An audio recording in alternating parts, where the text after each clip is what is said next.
Dios les bendiga, hermanos.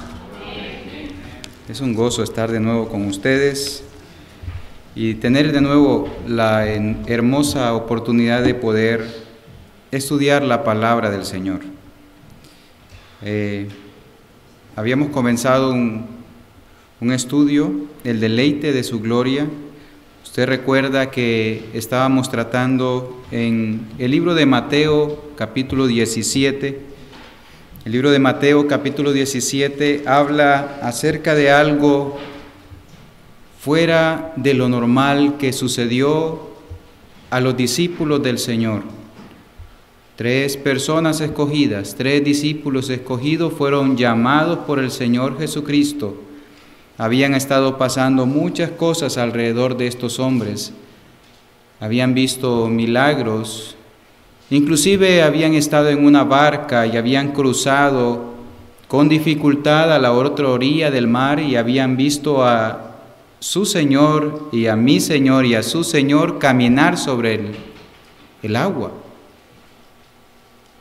Pero el Señor había dicho después de estas maravillas que era necesario que Él fuera hacia Jerusalén y fuese sacrificado, muerto, entregado en manos de pecadores y su sangre fuese derramada. Miramos aquí cómo estos hombres tuvieron una visión, un adelanto de lo que es la gloria de nuestro Señor Jesucristo. Y cómo tuvieron la confirmación por medio de estos hombres fieles, sus profetas, uno de ellos Moisés, que se presentó allí en esa escena en el monte de la transfiguración. También vemos que se presentó el más grande de los profetas para los israelitas, Elías. Pero no solamente estos 2 grandes hombres y el Señor Jesucristo mostró su gloria interna, sino que el mismo Padre Celestial se presentó en esa nube que era muy familiar para los israelitas, para el pueblo judío, que por 40 años les acompañó en medio del desierto, de camino hacia la tierra prometida. Vemos entonces cómo en esta escena aparece la manifestación para darle ánimo al corazón de estos hombres que estaba entristecido, porque el Señor les decía que muy pronto Él iba a ser muerto y iba hacia Jerusalén para ser muerto en manos de pecadores. Pero también les decía que iba a resucitar, pero ellos no podían entender muchas cosas, al igual que nosotros entendemos gran parte, pero muchas cosas no las entendemos porque no estudiamos la palabra, no la estudiamos, no la leemos, no la disfrutamos. Podemos ver aquí la dependencia que el Señor Jesucristo tenía con su Padre Celestial, cómo Él enseñaba con el ejemplo a sus discípulos, que a pesar de ser Dios hombre, siempre su dependencia y su obediencia era para con el Padre Celestial. Nunca daba un paso sin antes consultar a su Padre Celestial. ¿Lo que yo estoy haciendo te agrada? Así que subió al monte para escuchar la voz de su Padre Celestial. Hermano, han pasado ya casi una semana desde este mensaje. ¿Cuántas veces ya ha platicado usted con su Padre Celestial? ¿En cuántas ocasiones han habido encuentros cercanos con nuestro Padre Celestial en oración? Mediante el estudio de la palabra. ¿Puede usted hablar de su experiencia personal con Dios, no de lo que ha leído en otros libros acerca de otros hombres maravillosos y mujeres maravillosas que han tenido comunión con el Señor? Con frecuencia escucho hermanos o hermanas de cómo se emocionan hablando acerca de otros hermanos que han sido baluartes y hermanas, y cómo estos hombres y mujeres tenían un encuentro y una comunión cercana con el Señor. Pero rara vez lo he escuchado a este hermano o a esta hermana que habla de esos hermanos, de cómo él a título personal, tiene una relación íntima con el Señor. El Señor Jesucristo se llevó a estos tres hombres, a Pedro, a Jacobo y a Juan, para que ellos vieran la comunión que Él tiene con el Padre. No es que tenía, tiene con el Padre. Es tal comunión que Él pudo decir en Juan capítulo 17, para que, Padre, así como tú y yo somos uno, ellos también sean uno con nosotros. Así que veíamos en este pasaje, en estos primeros 8 versículos, acerca de la comunión que tiene el Hijo con el Padre Celestial, y cómo el Señor, en su paso por esta tierra en forma física, enseñó a sus discípulos lo importante que es depender del Padre Celestial, y no solamente depender, sino de lograr su aprobación. Su aprobación. No es que usted y yo oramos, pero hacemos lo que queremos, no, sino que hacemos lo que a el Señor le agrada. Usted puede juntar callos en sus rodillas orando, pero puede también no obedecer. Cuando el Señor le responde por medio del Espíritu Santo y esa respuesta no le agrada, y usted hace lo contrario. Vemos también ahí el testimonio que el Señor utiliza para confortar el corazón de estos hombres.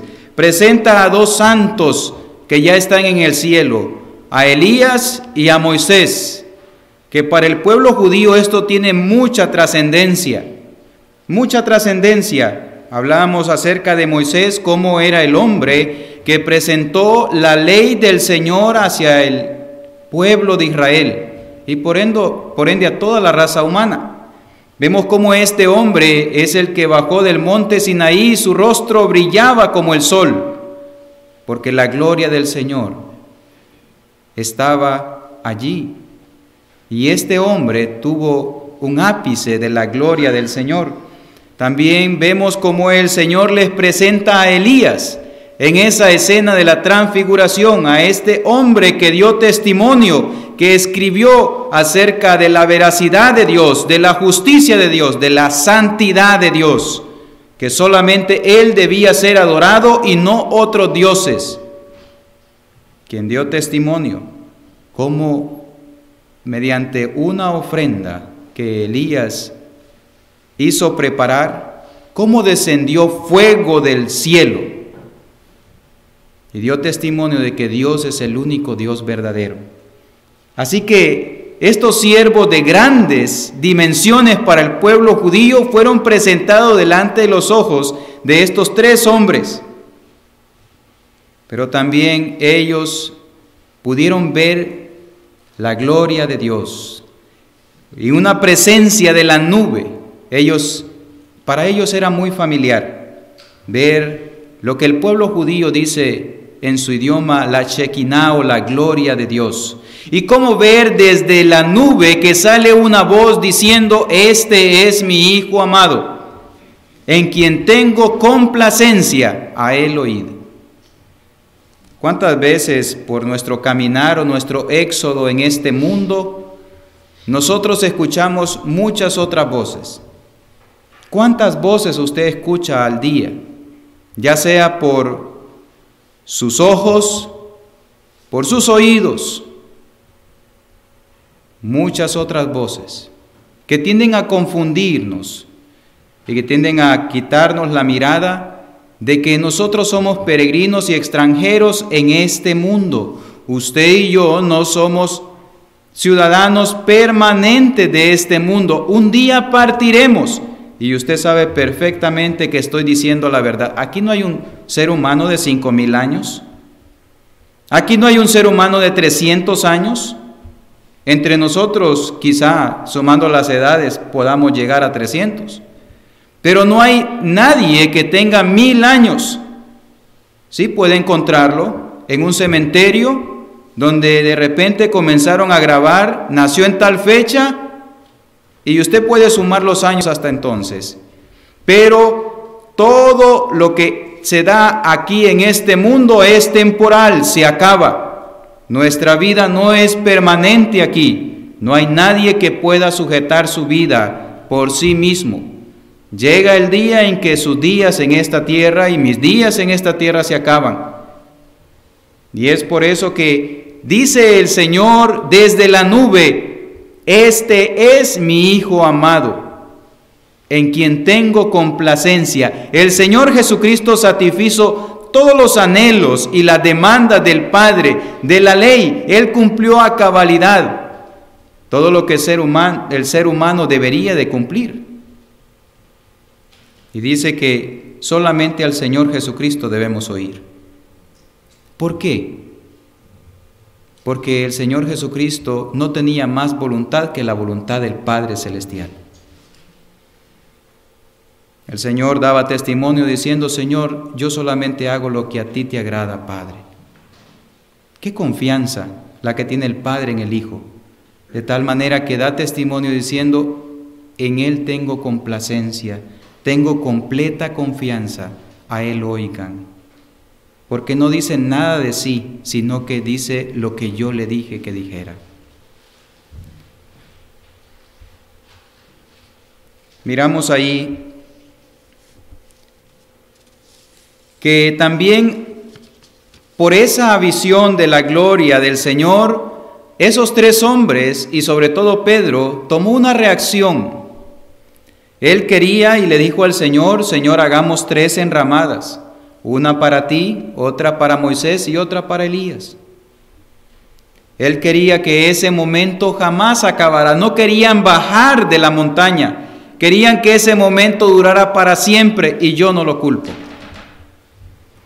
Cuando, no sé usted, hermano, cuando ha tenido esos momentos de comunión con el Señor en oración y lectura de su palabra, han pasado tiempos de horas en oración y usted siente la presencia del Señor, ¿no siente que no quiere que se acabe nunca? Pero de repente tiene que cortar porque tiene que cumplir con sus obligaciones aquí terrenales. Usted no quiere que se acabe eso. Si usted no lo ha sentido, hermano o hermana, le invito a que lo intente, que se acerque confiadamente al trono de la gracia del Señor, porque sus pecados han sido lavados por la sangre de Cristo, y en los méritos de Cristo usted se acerca al Padre y tiene comunión con el Padre. Si no lo ha hecho, se ha perdido de un gran deleite, el deleite de la gracia y la gloria del Señor en su vida. Esto era el adelanto de la gloria que Pedro tuvo, y dice: Señor, hagamos 3 enramadas, 3 altares ahí, 3 tabernáculos, para que ninguno de estos seres especiales que tanto nosotros recordamos y amamos se vayan. No querían bajar de la montaña. Miramos ahí cómo Pedro era un hombre de acción y cómo él quería hacer mucho para mantener ese momento de gozo. Pero vemos que muchas veces cuando Dios permite esa comunión íntima suya con Él, entonces es el momento de guardar silencio y adorar delante de la presencia del Señor. Muchas veces las palabras no bastan para expresarle al Señor nuestra adoración. Algunas veces las lágrimas salen de nuestro ser. Hermano, ¿hace cuánto fue la última vez que usted tuvo un encuentro personal con el Señor? Pedro estaba allí impresionado. Pero también vemos que Pedro no solamente quería que no se acabara eso, sino que él no quería volver al trajín normal de la vida. Tantas ocupaciones y tantas preocupaciones, las responsabilidades que siempre vienen. Y vemos ahí cómo vamos a volver al libro de Mateo capítulo 17.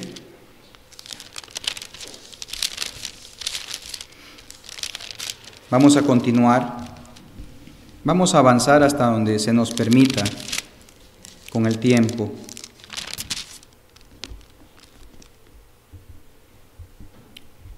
(17:1).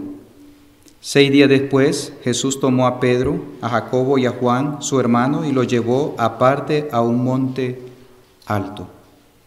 Y se transfiguró delante de ellos, y resplandeció su rostro como el sol, y sus vestidos se hicieron blancos como la luz. Y he aquí les aparecieron Moisés y Elías hablando con él. Entonces Pedro dijo a Jesús: Señor, bueno es para nosotros que estemos aquí. Si quieres, hagamos aquí 3 enramadas, una para ti, otra para Moisés y otra para Elías. Mientras él aún hablaba, una nube de luz los cubrió, y he aquí una voz de la nube que decía: Este es mi Hijo amado, en quien tengo complacencia, él oíd. Al oír esto, los discípulos se postraron sobre sus rostros y tuvieron gran temor. Entonces Jesús se acercó y los tocó, y les dijo: Levantaos y no temáis. Y alzando ellos los ojos, a nadie vieron sino a Jesús solo. Cuando descendieron del monte, Jesús les mandó diciendo: No digáis a nadie la visión, hasta que el Hijo del Hombre resucite de los muertos. Entonces sus discípulos le preguntaron diciendo: ¿Por qué pues dicen los escribas que es necesario que Elías venga primero? Respondiendo Jesús, les dijo: A la verdad, Elías viene primero y restaurará todas las cosas. Mas os digo que Elías ya vino y no le conocieron, sino que hicieron con él todo lo que quisieron. Así también el Hijo del Hombre padecerá de ellos. Entonces los discípulos comprendieron que les había hablado de Juan el Bautista. Así que vemos este momento donde termina esta visión que estos hombres tienen. Y el Señor Jesucristo les manda a decir algo muy curioso. Les dice: no digan nada de lo que han visto en este momento. Pero les puso una condición: sino hasta que el Hijo del Hombre resucite de los muertos. Así que vemos que el Señor Jesucristo les dijo que la gloria se puede alcanzar a través de la humillación, que la corona de gloria se alcanzaba a través de la corona de espinas, y que el derramamiento de su sangre era necesario para la salvación de los pecadores. Y les dice: ellos también no captan todo lo que ellos han visto y tienen una duda: ¿por qué dice que Elías tenía que venir primero? Ellos no lo entienden. Entonces el Señor les dice: Elías ya vino. El hombre que iba a preparar el camino con el espíritu que tenía el profeta Elías ya vino. Ellos entendieron, dice la Escritura, que les hablaba de Juan el Bautista. Ahora vamos a ver que estos hombres descienden de la ladera de la montaña y entonces se encuentran ya con la vida normal. Versículo 14. Cuando llegaron al gentío, vino a él un hombre que se arrodilló delante de él diciendo: Señor, ten misericordia de mi hijo, que es lunático, y padece muchísimo, porque muchas veces cae en el fuego y muchas en el agua. Y lo he traído a tus discípulos, pero no le han podido sanar. Vamos a leer hasta ahí. Ahora vemos que el Señor Jesucristo desciende con los discípulos. Y recuerde que no eran los 12 que habían subido con él, solamente habían subido con él 3. Y el resto de discípulos había quedado abajo, en la falda de la montaña. Y cuando ellos llegan a ese sitio, dice que estaba lleno de gente. Así que regresaron de nuevo al bullicio, a la gente que venía necesitada, a la gente que tenía curiosidad por escuchar al Señor. Y también era un ministerio para ellos de poder atender y facilitar de que todo aquello que el maestro necesitara para el ministerio. Pero resulta de que hubo un hombre que se acercó a ellos buscando al maestro y el maestro no estaba, porque estaba allá en el monte. Y este hombre expuso la necesidad que él tenía. Dice que tenía un hijo lunático. ¿Qué es una persona lunática? Bueno, la Escritura lo dice más claramente. Dice aquí el versículo 15, y padece muchísimo porque muchas veces cae en el fuego y muchas cae en el agua.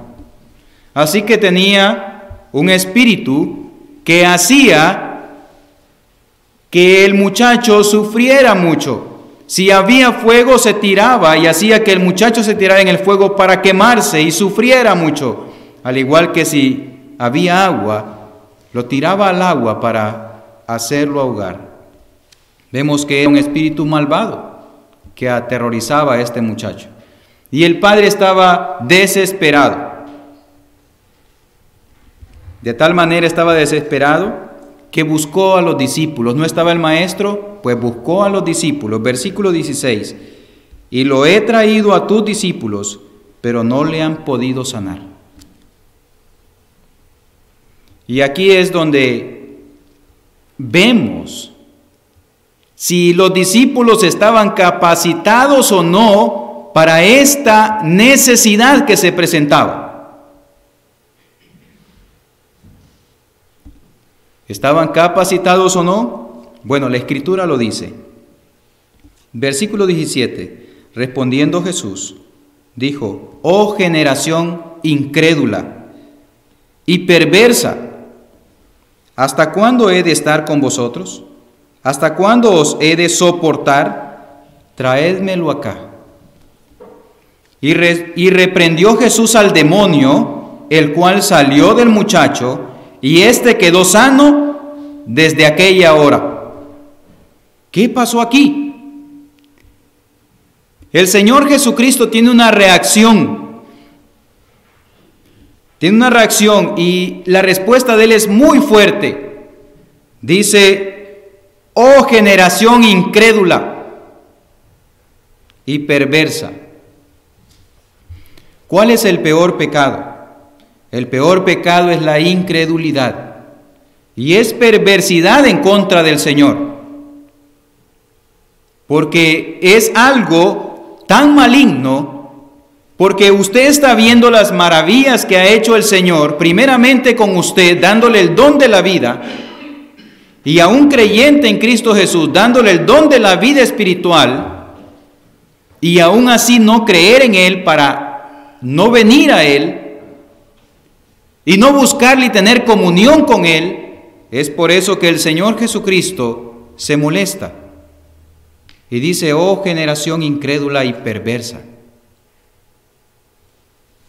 Y el Señor dice y hace dos preguntas con una respuesta que es retórica: ¿hasta cuándo he de estar con vosotros? Hermanos, el Señor hace esta pregunta a sus discípulos y a las personas que están ahí: ¿hasta cuándo he de estar con vosotros? Muchas veces queremos ver manifestaciones del Señor sin buscar la presencia del Señor. ¿Le ha pasado? Pero es que el Señor no se manifiesta, dice usted. El Señor no pone en mí ese deseo. Y muchas veces el Señor pone delante de usted personas que le ayudan. Le da la oportunidad. Usted dice: pero es que yo no tengo mucho tiempo. Se le cambian los horarios de su trabajo y ahora tiene más tiempo. Sin embargo, no busca el rostro del Señor. Y entonces, ¿hasta cuándo he de estar contigo?, dice el Señor. Hace otra pregunta: ¿hasta cuándo os he de soportar? Esta idea de soportar es cuando usted tiene un muchacho que se le está dando vuelta, usted lo tiene en la mano y el muchacho se le da vuelta como un remolino. Pero usted lo tiene con paciencia, diciéndole: por favor, compórtese, compórtese. Está viendo que su padre lo quiere llevar por un buen camino, lo quiere allí, pero usted no quiere estar allí. Usted quiere las cosas a su modo, como a usted le gusta.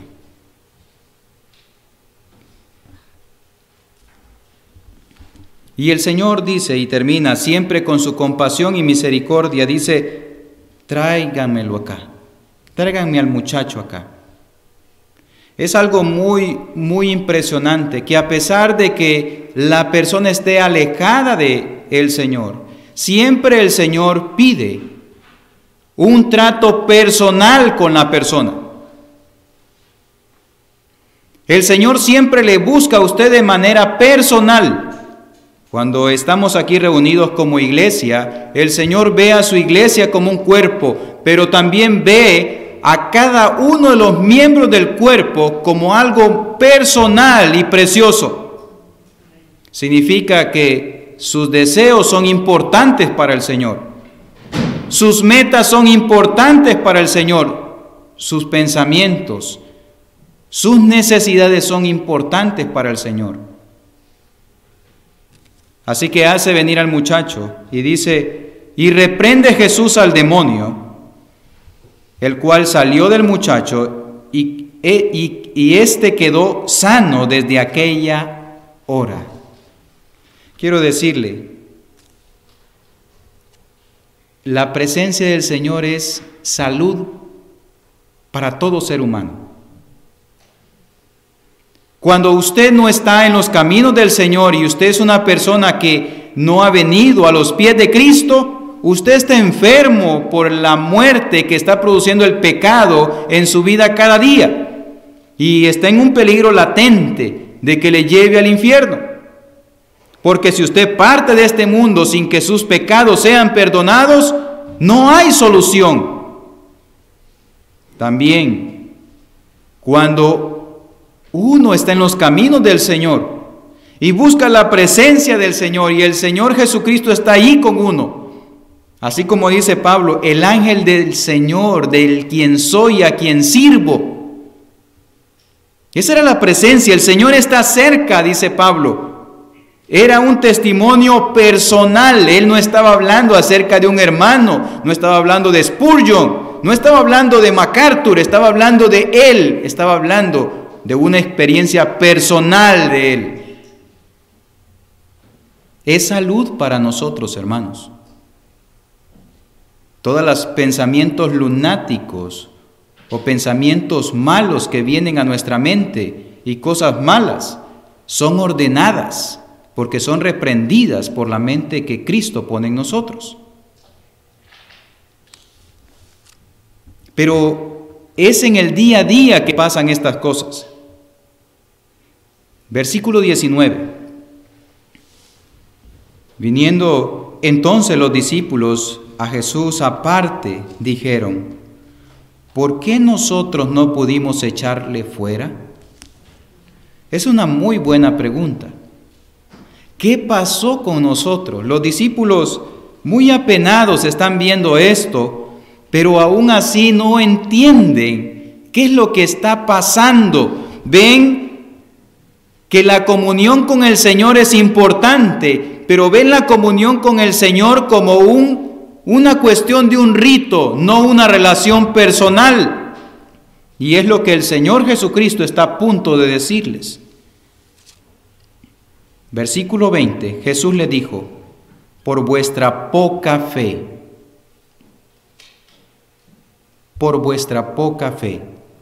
porque de cierto os digo, que si tuvierais fe como un grano de mostaza, diréis a este monte, pásate de aquí allá, y se pasará. Y nada, esto me encanta, nada os será imposible.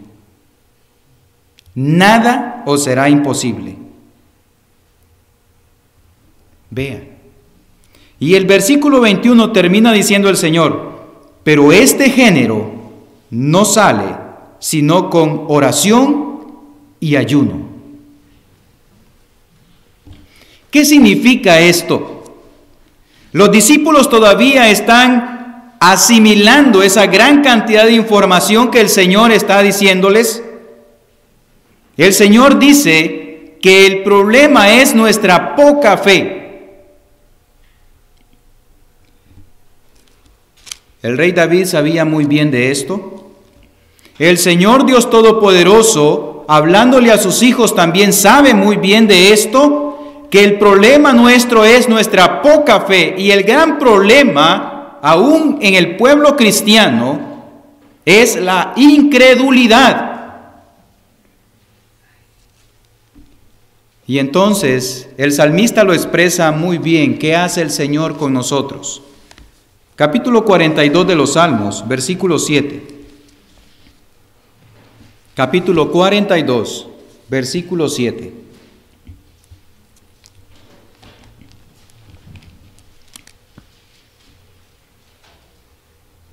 Dice así la palabra del Señor: un abismo llama a otro a la voz de tus cascadas.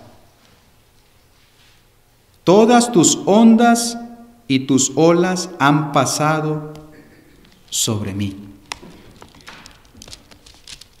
Alguien dijo que esta vida es como que usted ande en el mar con unas olas. No hay nada fijo en esta vida. Y el rey David describe aquí su experiencia personal del trato de Dios con él. Dice, todas tus cascadas. ¿Usted sabe qué es una cascada? Es una caída o una pendiente de agua que cae desde cierta altura y en la parte de abajo cae con mucha fuerza. Aún las rocas de abajo pueden tener y pueden ser partidas por la constancia de esa caída de agua, o pueden darle diferente forma a la roca. Normalmente siempre hay un lecho de roca que toca el agua que cae en forma de cascada. Así que el rey David de alguna manera estaba diciendo de que las ondas del Señor estaban cayendo sobre su corazón duro, endurecido, y que estaba haciendo algo. Ve el versículo 42, ¿qué está haciendo de los Salmos?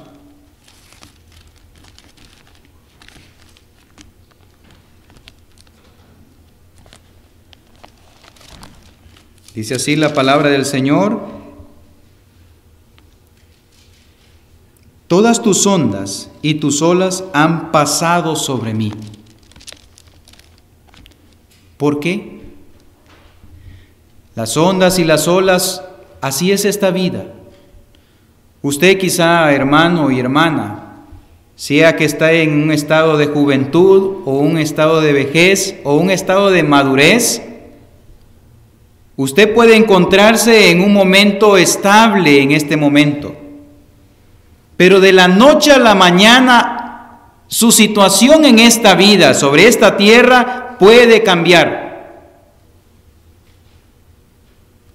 Una fe que no puede ser o que no es probada es una fe que no puede ser confiada.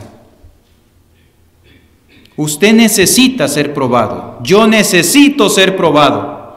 Y el Señor Jesucristo le dice a estos hombres, a sus discípulos, que ellos fueron probados. Oraron por un hombre, por una necesidad que tenía ese muchacho. Y el demonio no salió de ese muchacho. Terminaron avergonzados. Y es necesario, hermana y hermano, si usted se encuentra en un momento de confort, o sea, de tranquilidad en su vida, que todo le está yendo bien, dele gloria al Señor y gloríese por eso. Pero vendrán momentos en su vida en que habrán momentos de prueba, para que su fe no sea poca, sino que aumente. Y es por eso que es necesario buscar el rostro del Señor. El Señor lo dice más adelante: porque de cierto os digo que si tuviereis fe como un grano de mostaza, diréis a este monte, pásate de aquí allá, y se pasará, y nada os será imposible. Es necesaria la fe para poder agradar al Señor. Es necesaria la fe para poder agradar al Señor.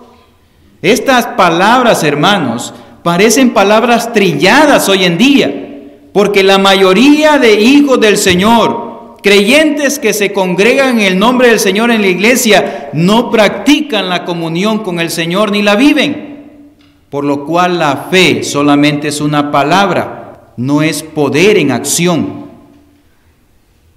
El Señor no desea eso. Dice que si usted y yo tenemos fe, nada será imposible. Nada.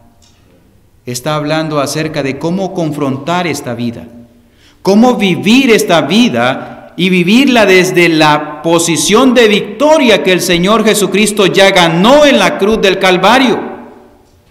Usted no está peleando para lograr la victoria, usted pelea desde la victoria representando al Rey de Reyes y Señor de Señores. Pero se necesita conocer a quién se representa. Es difícil. Es extraño cuando usted trabaja para alguien que no conoce. Pero cuando usted conoce a esa persona, usted sabe con quién está tratando. Pero es más extraño un creyente en Cristo Jesús que dice que tiene un Padre Celestial y no lo conoce. Eso es mucho más extraño. Porque hablamos de lo que no sabemos.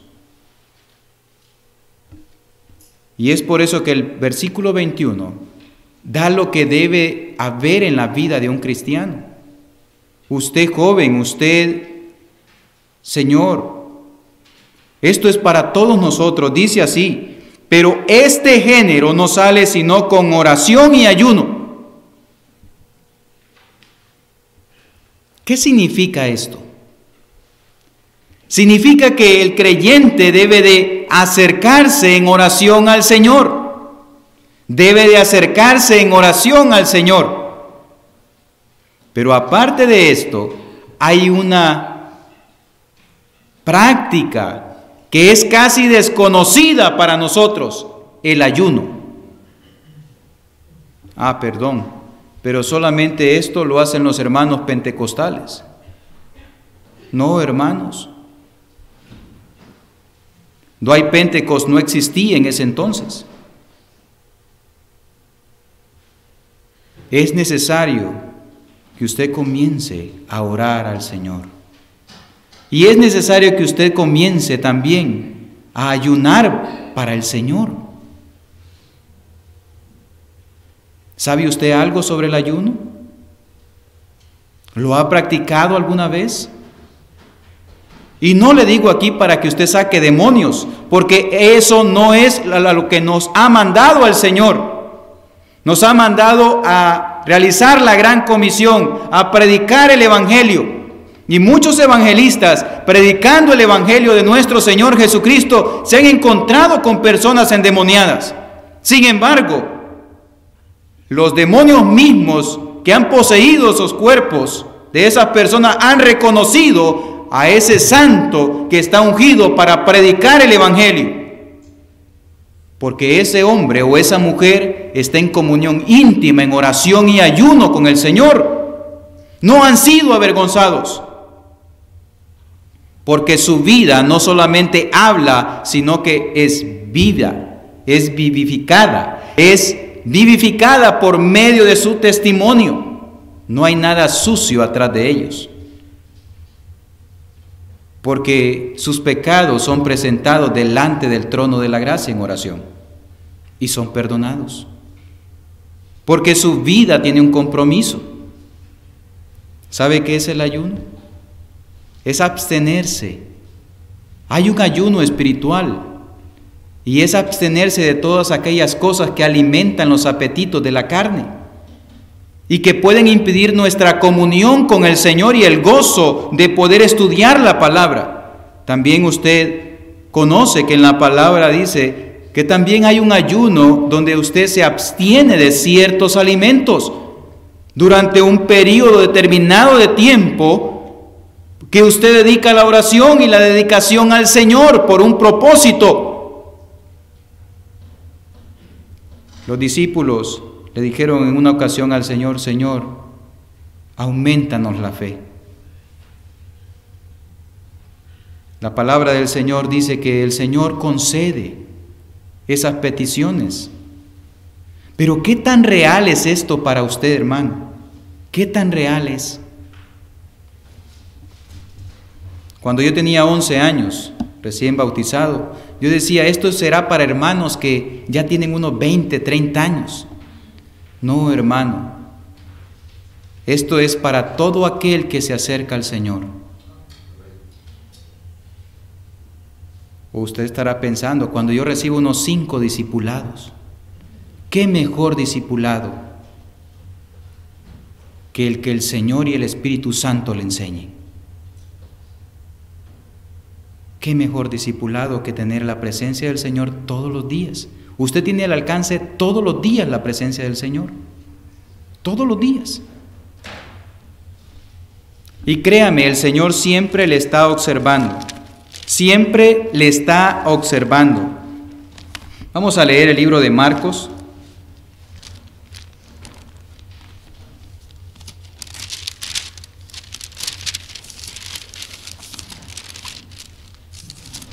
Versículo 45 del capítulo 6.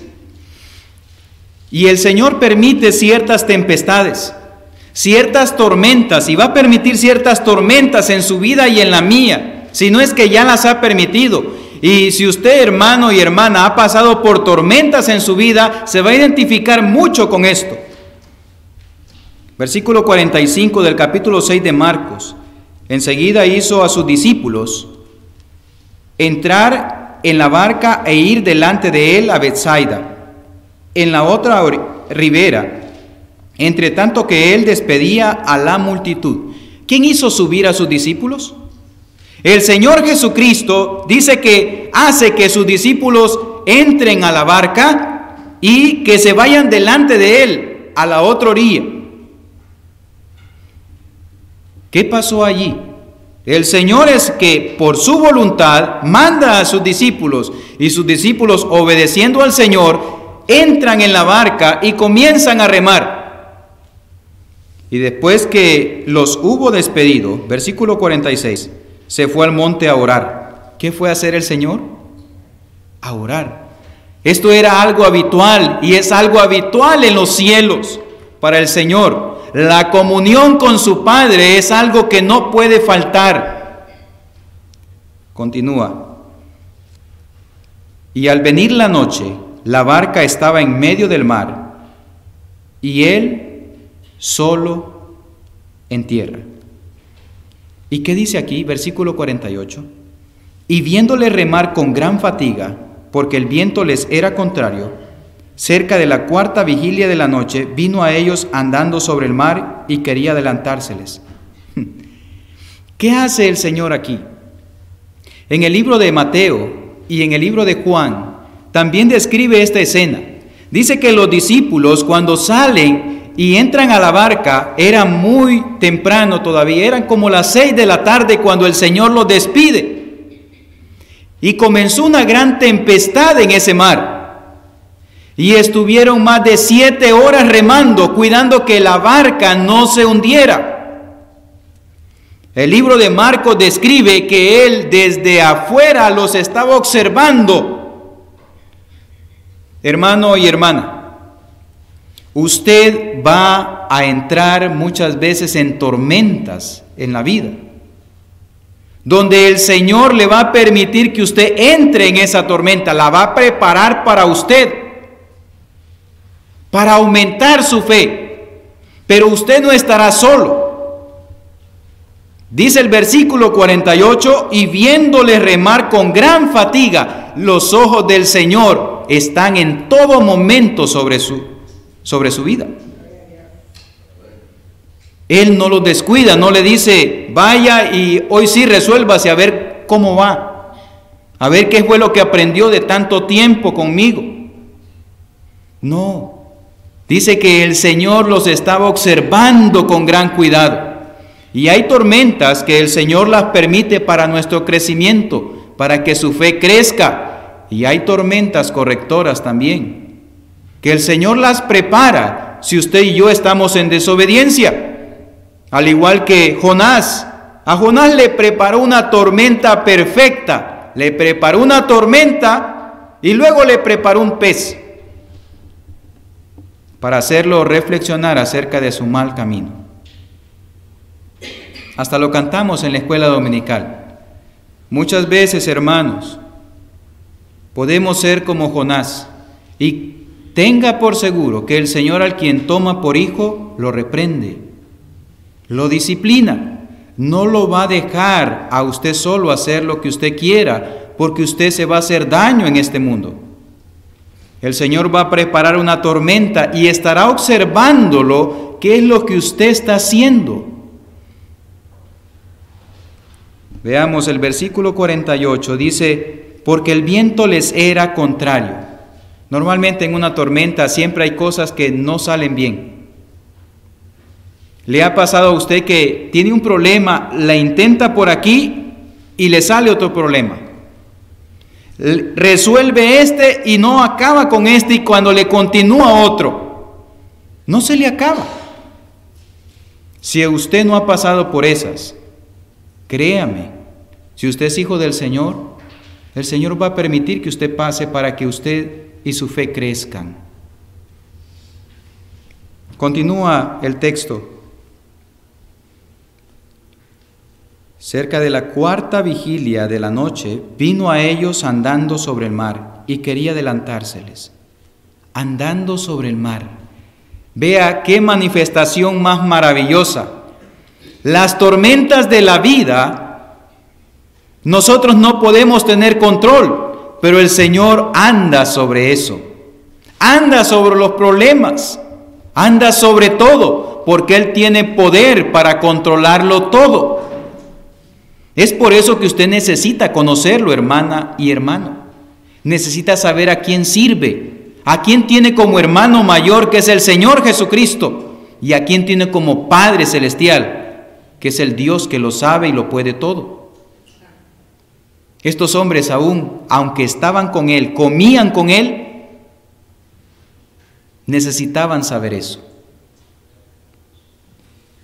Y estas cosas fueron escritas para que nosotros tengamos ejemplo, hermanos. Tengamos ejemplo. Y dice, versículo 49, viéndole ellos andar sobre el mar, pensaron que era un fantasma y gritaron, porque todos le veían y se turbaron, pero enseguida habló con ellos y les dijo, tened ánimo, yo soy, no temáis. Y el Señor Jesucristo utiliza su nombre real, yo soy. ¿Quién es Él? Él es el pan de vida. Él es la vida. Él es el buen pastor. Él es la puerta. Él es el proveedor. Él es la torre fuerte. Él es la roca eterna. Él es el único. Él es el inmortal. Él es el amado y el deseado de las naciones, y a Él es el que enfrente de Él un día toda rodilla se doblará y confesará que Jesucristo es el Señor. Y estos hombres le dicen, no teman. Hermanos, no hay momento y no hay lugar más adecuado para encontrar al Señor en toda su belleza que en los problemas. No hay momento más indicado. Y no hay momento más indicado para adorar al Señor que en la quietud de la comunión con Él. La pregunta es, ¿cuándo usted va a tener este encuentro con el Señor?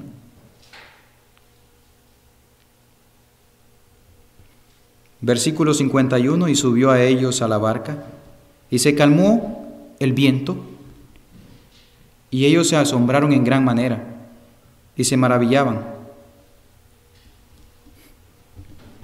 Cuando Él sube a la barca, no es necesario ya ser probados. Ya tienen al Maestro allí. Y ya el Señor calma el viento. Ya no hay más tormenta. Y quizás la tormenta seguía, pero ellos estaban en calma, porque el Maestro estaba allí. Hermano y hermana, no sé por qué prueba o qué dificultad o qué duda usted esté pasando, pero no hay un momento más hermoso que cuando el Señor está en el centro de sus pensamientos y su corazón. Y esto no es una simple poesía, esto debe ser una realidad para usted que es hijo del Señor.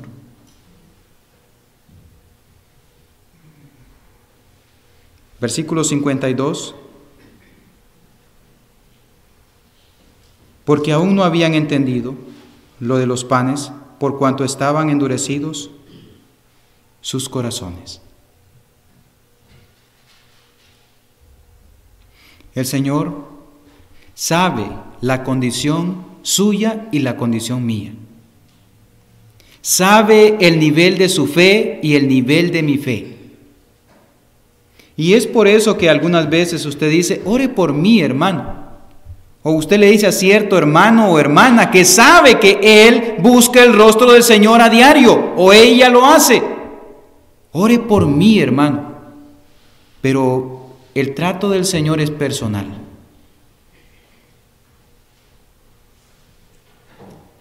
Y es cierto, el Señor escucha las oraciones de los justos.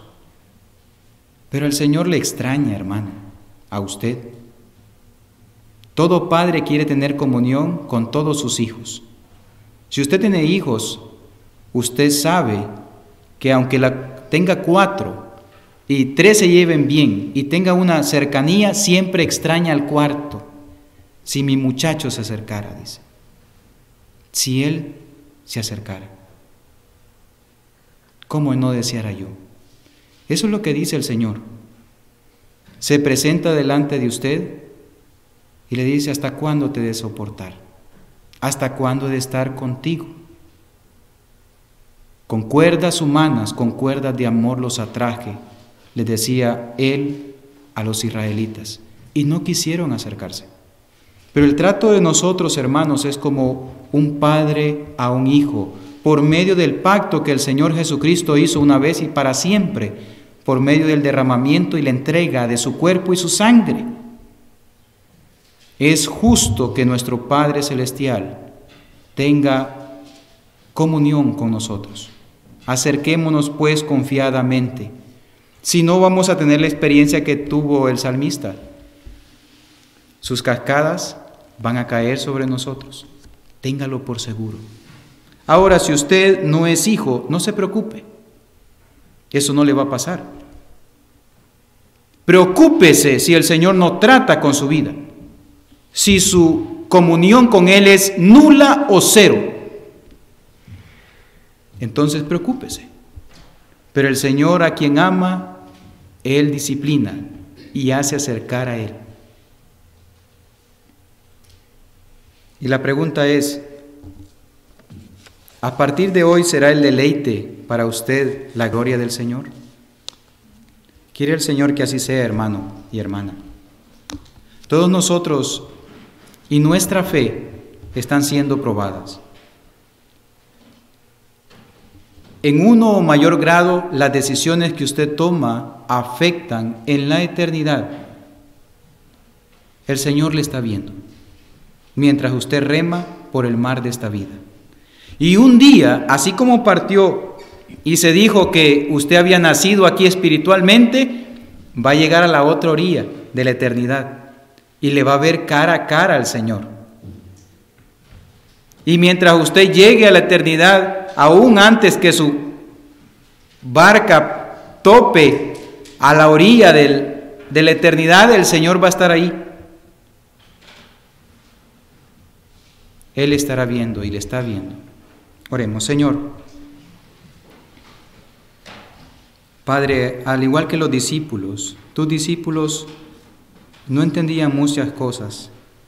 Padre, queremos acercarnos a ti y pedirte perdón, porque el pecado muchas veces, Señor, ha entorpecido nuestra comunión contigo. Señor, y somos culpables por omisión y por práctica también. Señor, pero entendemos que tu deleite es con los hijos de los hombres. Qué privilegio tenemos nosotros, Señor, que el Dios perfecto, el Altísimo de los cielos, quiera tener comunión con nosotros. Y Él se siente orgulloso de llamarnos sus hijos. Padre, gracias, porque has hecho todo por nosotros. Ayúdanos, Señor, y aumentanos la fe. Señor, hay tantas cosas que están pasando a nuestro alrededor y no las entendemos porque las pasan. Y no sabemos cómo lidiar con ellas porque no tenemos comunión contigo. Nuestros pensamientos están como lo de ese muchacho lunático. No sabemos qué decisiones tomar. Nos hemos muchas veces equivocado tantas veces que ahora no estamos seguros ni de nosotros mismos. Aún nuestro sentido común, Señor, está completamente perdido. Padre, ayúdanos, Señor, a cada día acercarnos a ti para recuperar la cordura espiritual. Ayúdanos, Señor, a acercarnos mediante la oración y el ayuno, Señor, delante de tu presencia. Señor, queremos el deleite de tu gloria. Queremos disfrutar desde aquí, Señor, un ápice de la eternidad. Y que si tú, Señor Jesucristo, vienes hoy, que sea el mayor gozo para nosotros, que nos encuentres haciendo lo que tú nos mandaste. Señor, ayúdanos y abre nuestro corazón y que esta palabra quede sellada en nuestro corazón. Cada uno de nosotros ha recibido según tu palabra lo que necesita. Señor, ayúdanos, Padre. Bendice a mis hermanos y guárdanos en el camino de nuestros hogares. En Cristo Jesús. Amén.